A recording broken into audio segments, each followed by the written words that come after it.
If you are a retailer in 2022, there is no doubt that you have thought about, what does my future store look like 2, 3, 5, 10 years from now? Will my industry still be thriving? Will my shop still be in business?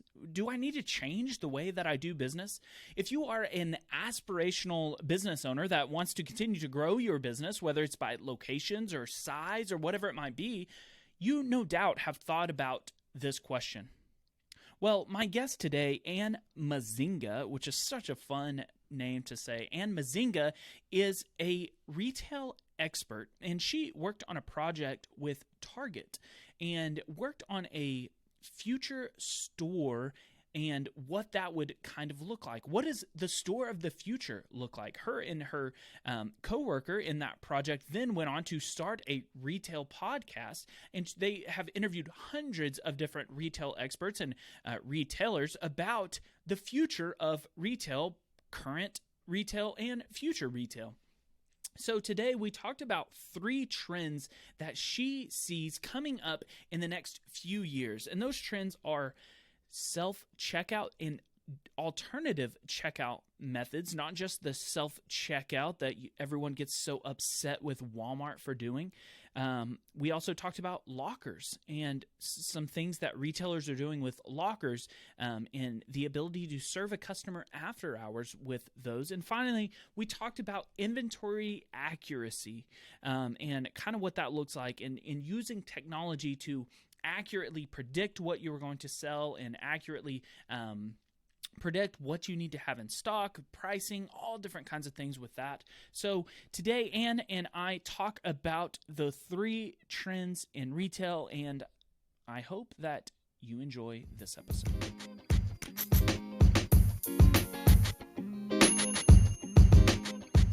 Hello and welcome to the Better Business Podcast, the podcast that helps you improve your family-owned retail business.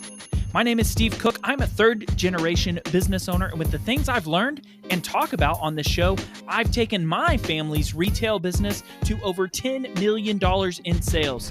Now let's get to the show. Hello and welcome to another episode of the Better Business Podcast.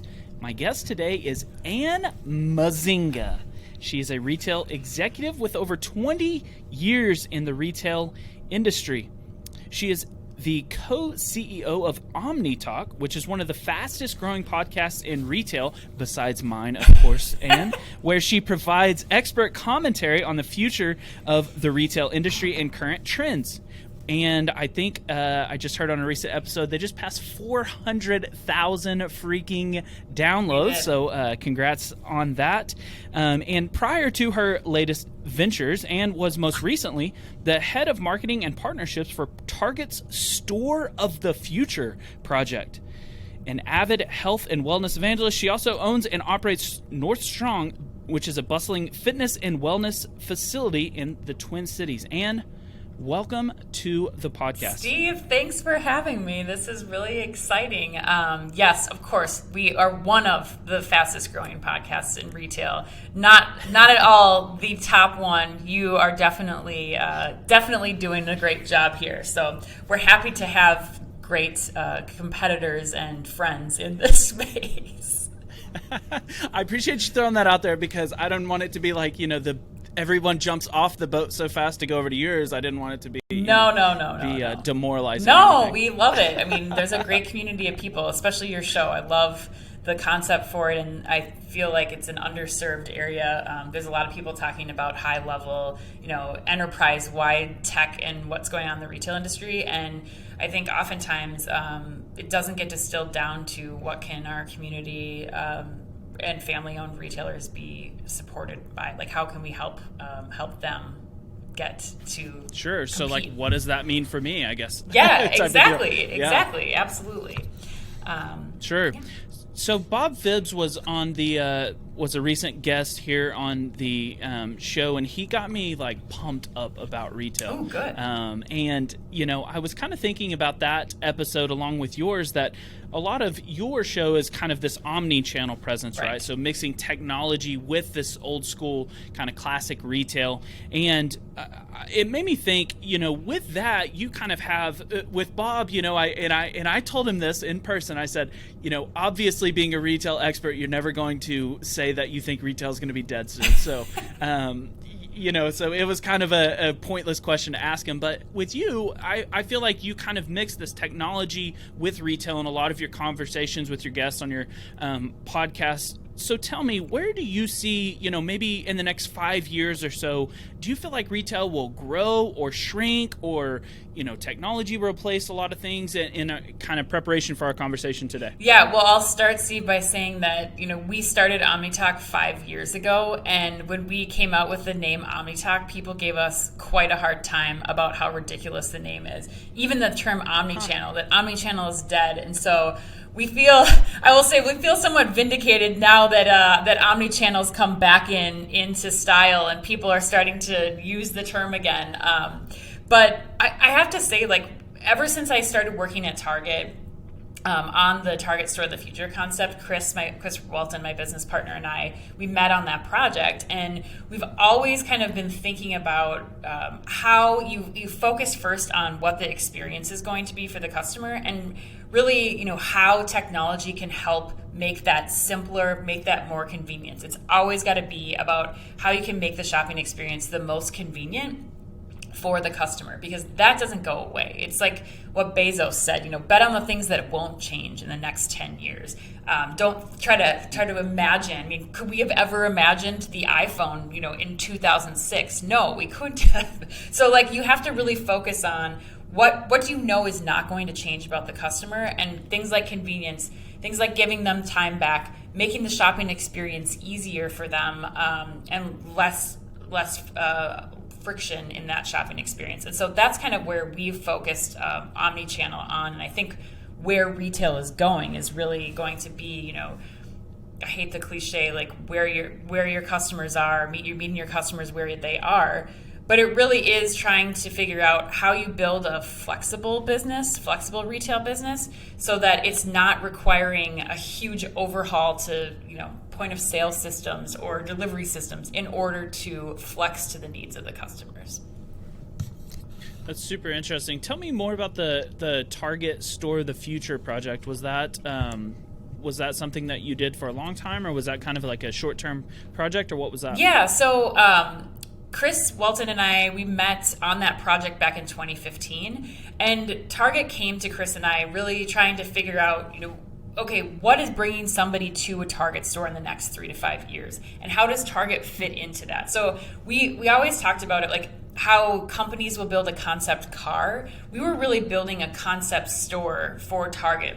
What is the furthest reaching? Let's think ahead to again, as much as we can, what are the technologies that we can test to optimize that Target experience for a customer who's coming into the store, and also who might want to, pick something up, or, what are all the ways that your customers are going to want to engage with Target? And so we spent 2 years working on that project.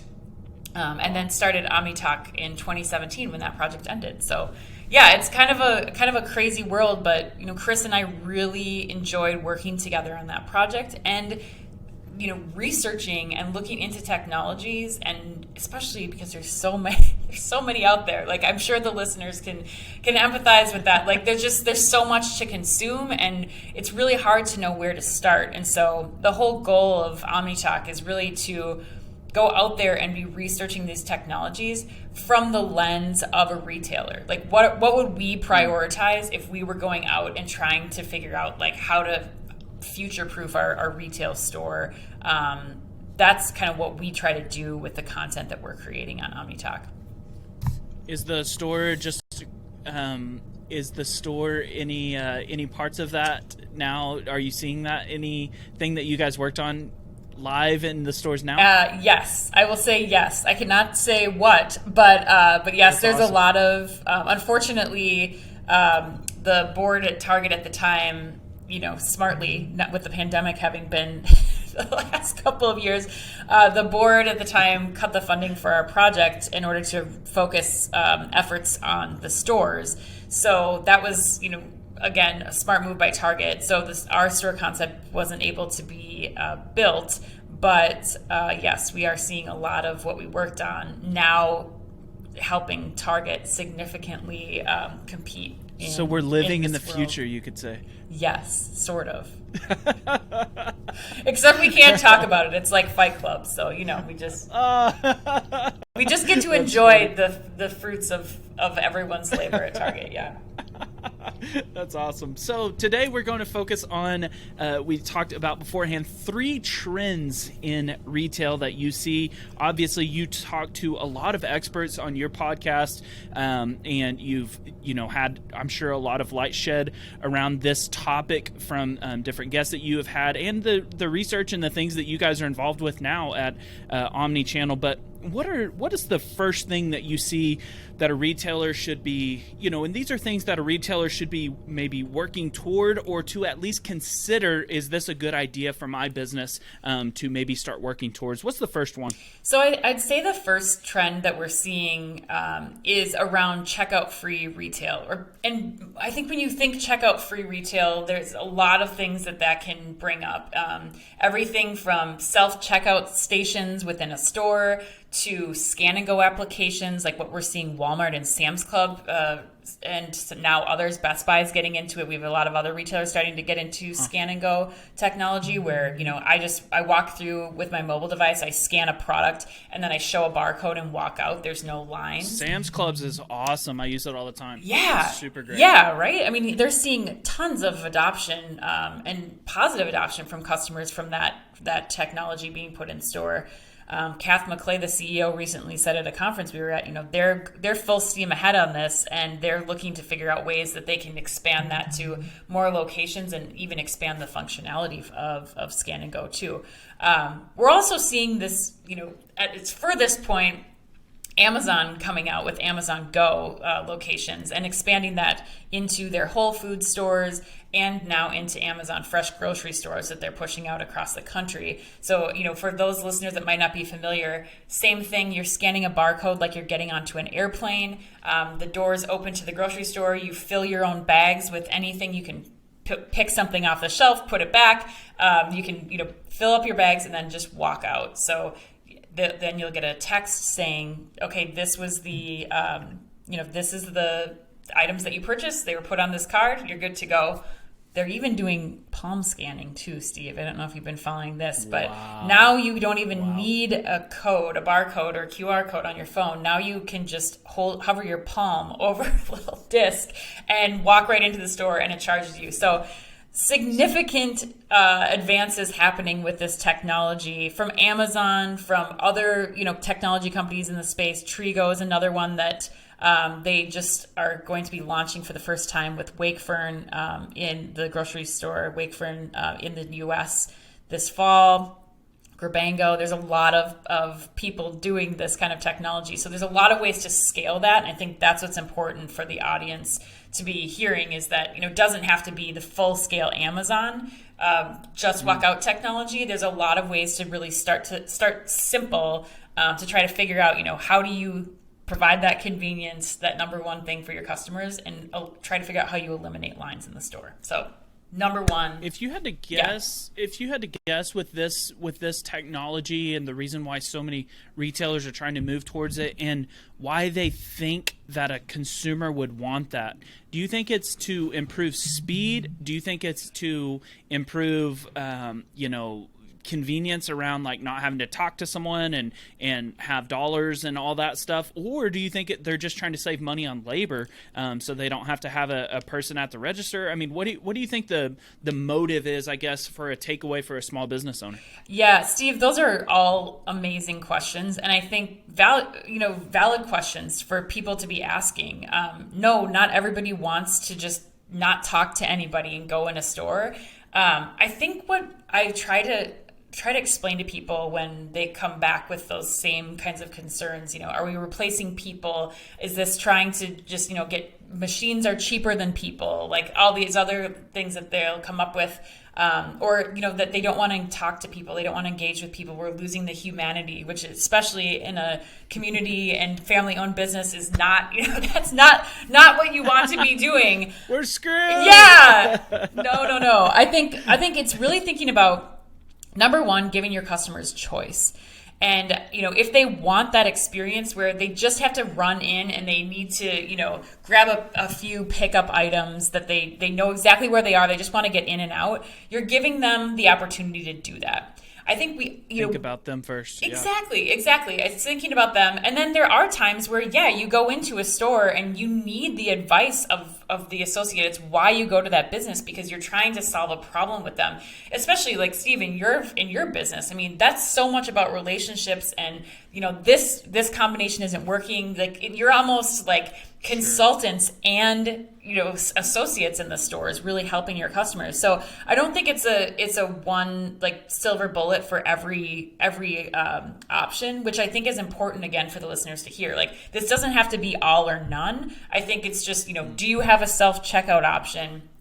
Do you have a locker or curbside pickup option for customers in addition to what you're already offering in your stores?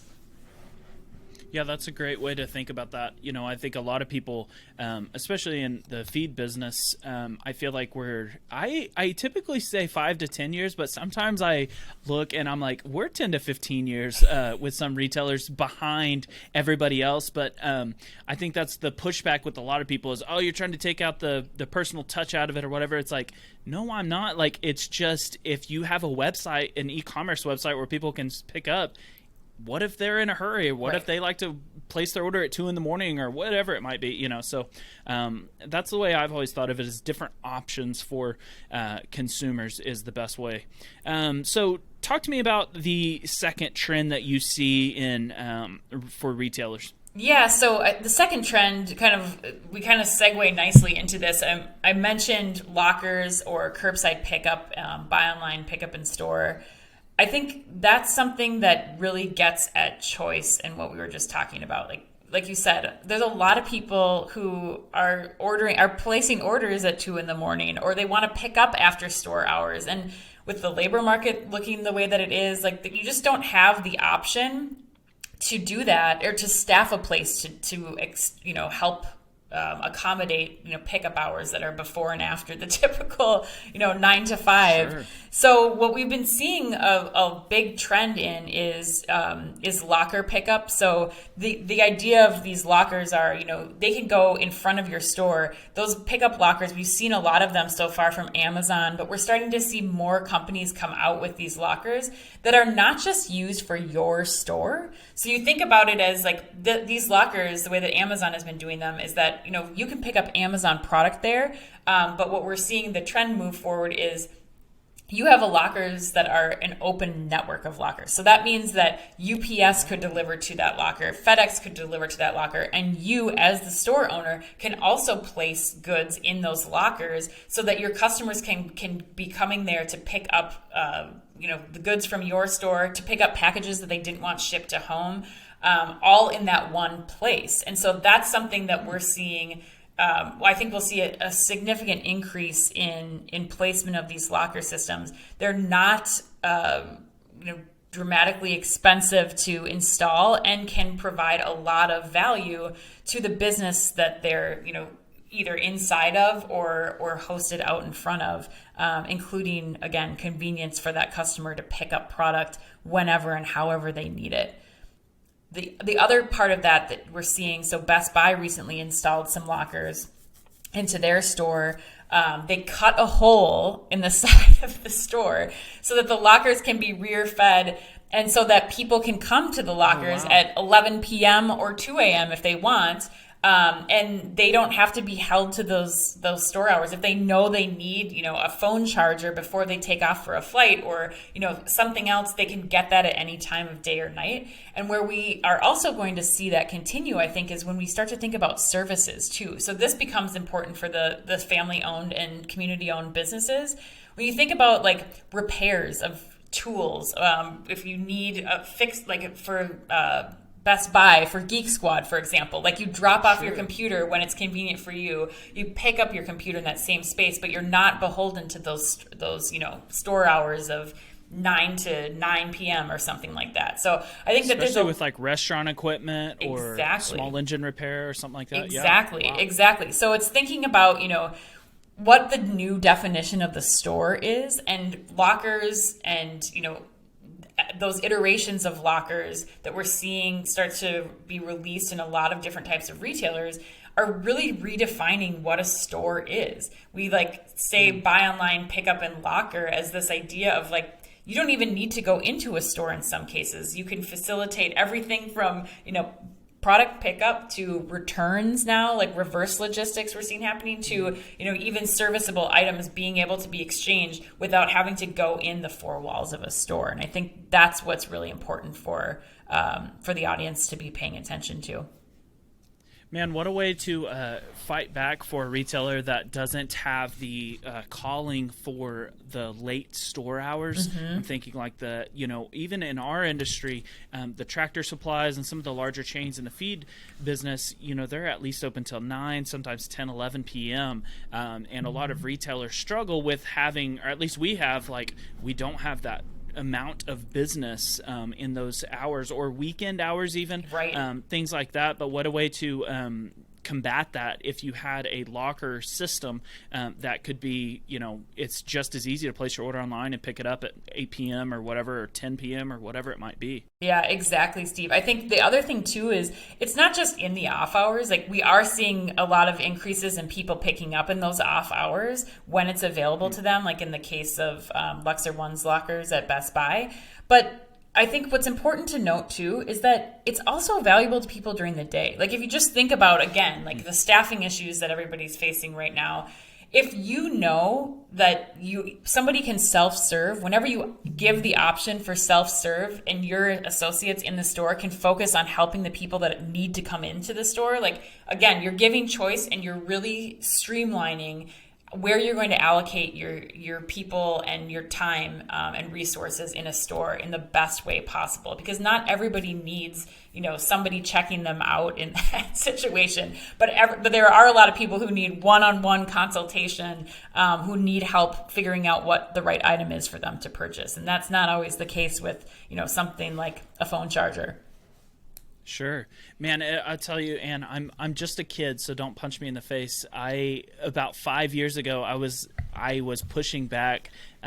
Maybe it was a little bit longer than that, maybe 6 or 7. So my parents, third generation, so they were very involved at this time, and I remember pushing back against my dad, telling him that it was pointless for us to have a website. This is funny even say this now. It was pointless for us to have a website because I was like, a Facebook page would do, the same thing. It would have the store hours, it would have all that stuff, and that's pretty much all we need, so we can have all our Google listings and all that stuff transferred to our Facebook. But it's crazy how I got over that. So and now we're very e-commerce driven on our website, yeah. And we finally got over the hump of, okay, I don't think anybody will use this buy online, pick up in store thing, but let's go ahead and put it on there because we do a lot of local deliveries. Sure. So we introduced the local delivery, and we just had the buy online, pick up in store deal, and obviously COVID accelerated it. Right. So I don't want to act like that wasn't the case, but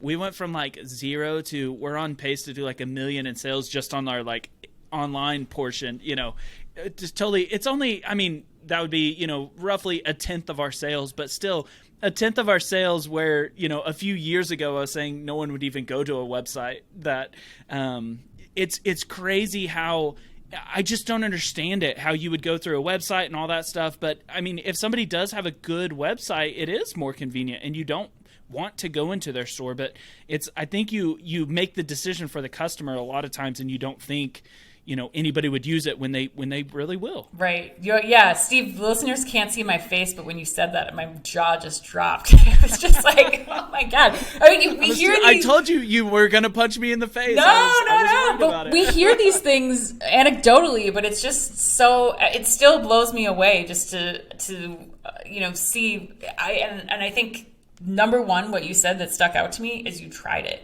Like, I think that's the key thing to emphasize here, is that it might seem like crazy, but it's again going back to what we were talking about, having the flexibility to try things to help adapt to where your customers are going. And that's a great example. I mean, during the pandemic, especially I'm sure a lot of the listeners, they didn't have the option to try to figure out, they had to figure out buy online, pick up in store so that they could keep their business going. And we're talking like, single sole proprietors who had to figure out how to, get their products to people that were hand delivering and trying to figure out how to get that going during the pandemic. But you're right. Like this, you have to keep yourself flexible enough to be able to pivot your business a little bit to move forward towards some of these offerings, or at least be considering some of these trends and technologies, because your customer is going to be doing that from all of the other places that they're shopping too. So you just have to keep that in mind. Like, as Amazon continues to offer these things, no, you don't have to be competing directly with Amazon. That's impossible. But you should be thinking about, what are the normal interactions that my customers having when they go to the grocery store, when they go to pick up their prescriptions, when they order something online, and how does my experience kind of play into that, or what their expectations are. Are they expecting to be able to pick something up within 2 hours? And how do I facilitate that in my store? Might not be, a locker system, might not be a streamlined curbside pickup, but even if you have a process in your store where you're like, this one person is going to be doing online orders only, and they're going to just be in the back. They're just going to be bagging up purchases. They're going to be picking and packing orders so that we can tell that person, we'll have it ready for you. Come in the store and get it.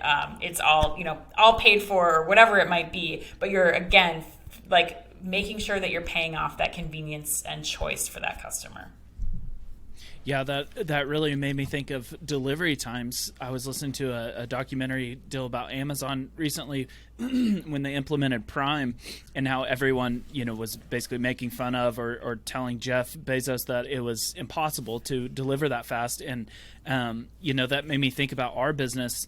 When we first implemented like a local delivery, it was we were trying to schedule and route everything, and it was like, you order this day and it'll be like next week or something. And it was like unheard of to a lot of people. And I'm like, do you not understand how complicated, it's like, it's funny, but even though it's not in your industry or not even necessarily a competitor of yours, it still places expectations. And the same thing you see in the restaurant industry and everything else. You might be the only coffee shop in town, but if every other restaurant has a certain service or whatever, it makes you look bad. Right. Or makes customers frustrated with you.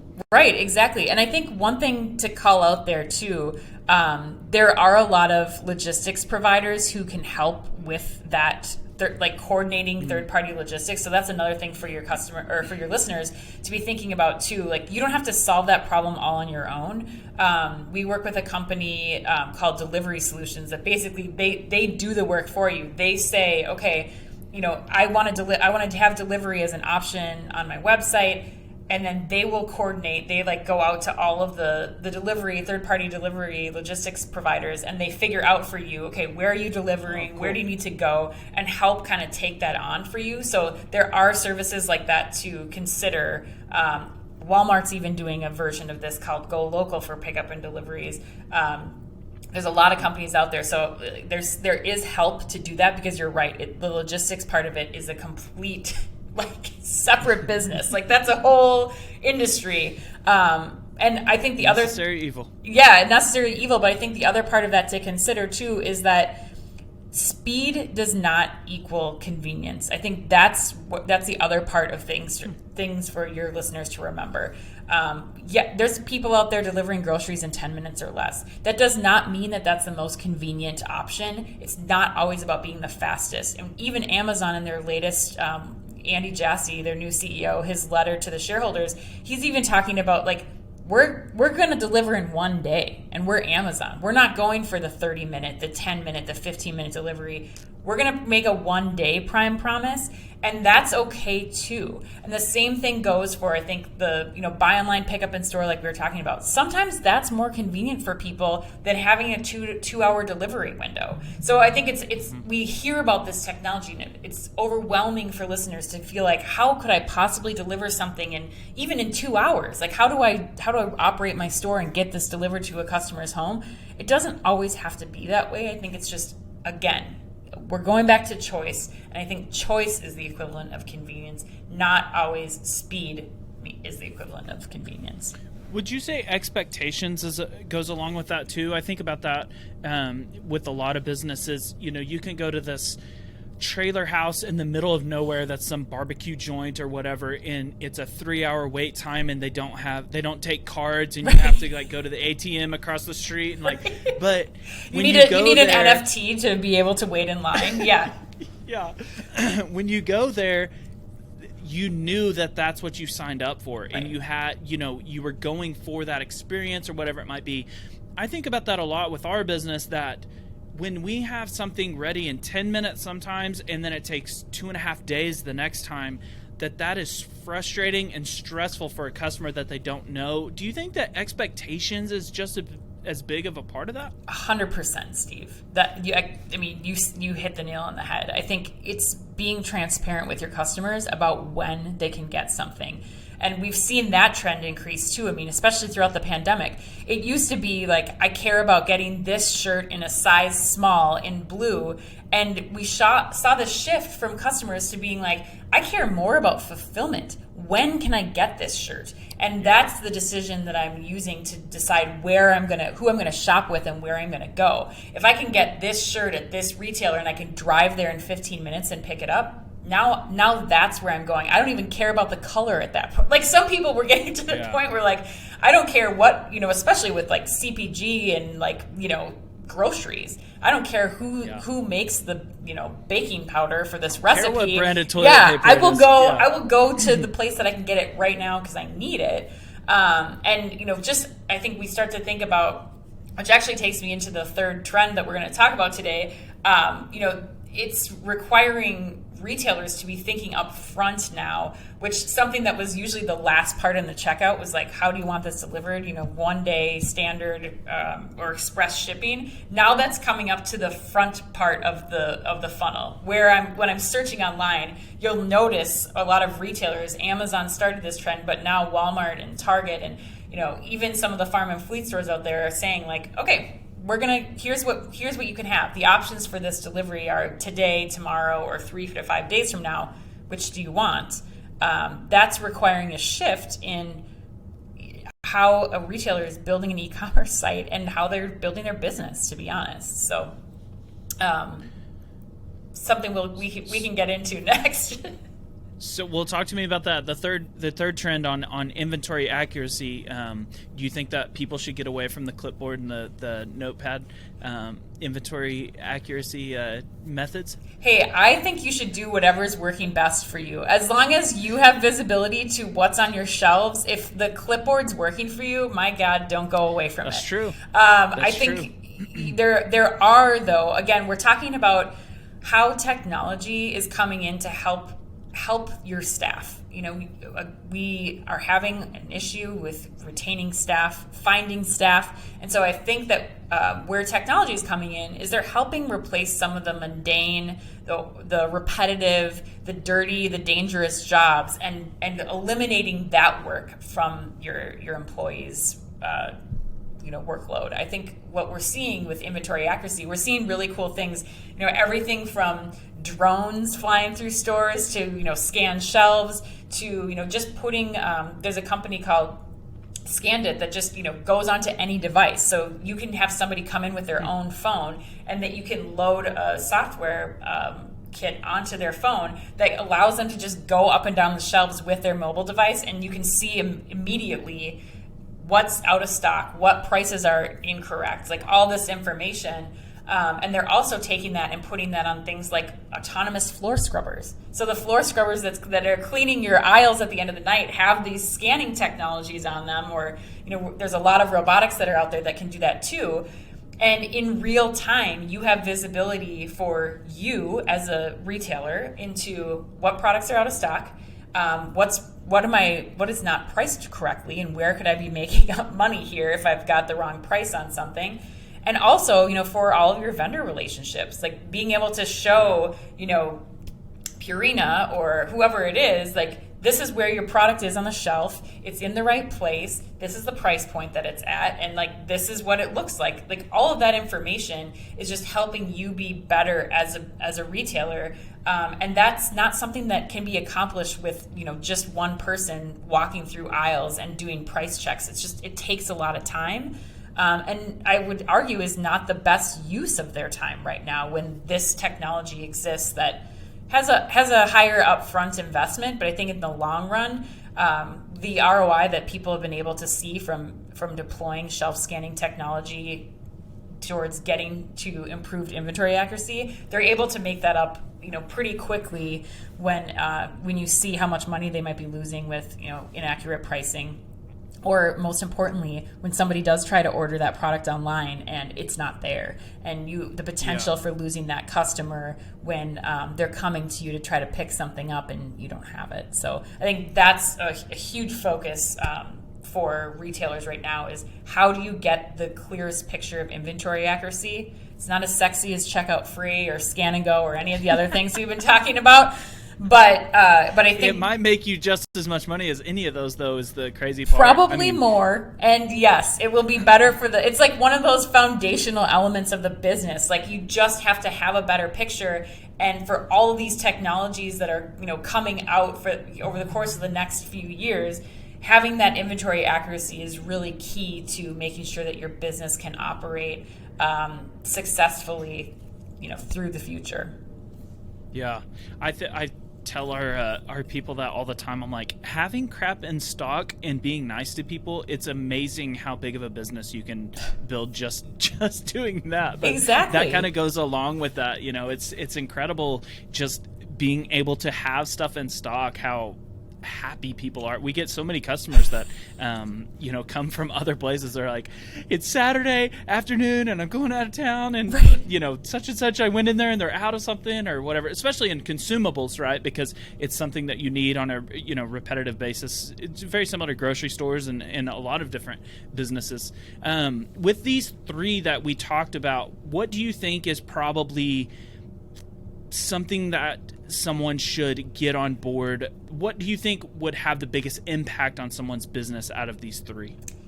Without a doubt, inventory accuracy. I think that like you just said, Steve, I mean, especially when we're talking about a family-owned business, a community-owned business, like your biggest asset is that people trust you. You have the relationships with your customers. You know what they need.